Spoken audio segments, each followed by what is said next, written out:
చంద్రబాబు నాయుడు గారి హయాంలో ఇది విండ్ పీపీఎస్కి సంబంధించి నేను రెండూ చెప్తాను, విండూ చెప్తా, సోలారు చెప్తా, రెండూ చెప్తా. సోలార్ అయితే ఇంకా కళ్ళు తిరుగుతాయి అనుకో.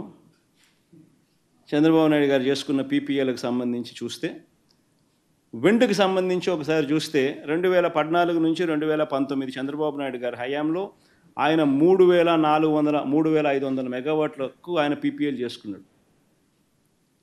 133 పీపీఎల్ చేశాడు 3,494 మెగావాట్లకు. ఆయన చేసిన ఈ పీపీఎల్ గమనిస్తే విండ్కి సంబంధించి ₹4.84 నుంచి ₹4.83 కూడా వచ్చింది. 2014లో మాత్రం ₹4.70.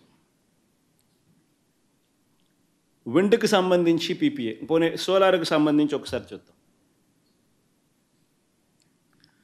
సోలార్కి సంబంధించి 2,500 మెగావాట్లు ఆయన హయాంలో 2014 నుంచి 19 మధ్యలో ఆయన చేసుకున్న పీపీఎల్.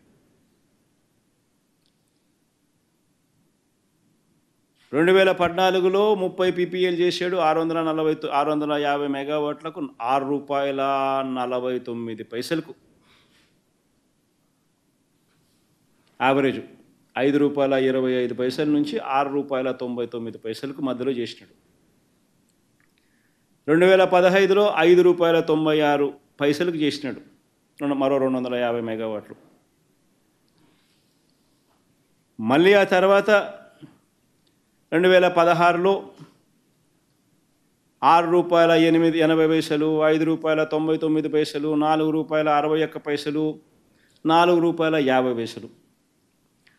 ఆయన సోలార్ యావరేజ్ ఎంత అని చెప్పి చూస్తే ₹5.90.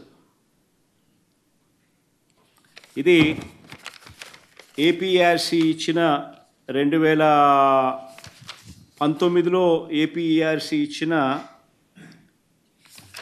టారిఫ్ ఆర్డర్ చూస్తే 2019 నుంచి 2019-20 2019-20 టారిఫ్ ఆర్డర్ చూస్తే Andhra Pradesh APERC electricity regulatory authority విడుదల చేసిన టారిఫ్ ఆర్డర్ చూస్తే wind power average Chandrababu Naidu గారి హయాంలో ₹4.63 అయితే solar project average ₹5.90 per unit.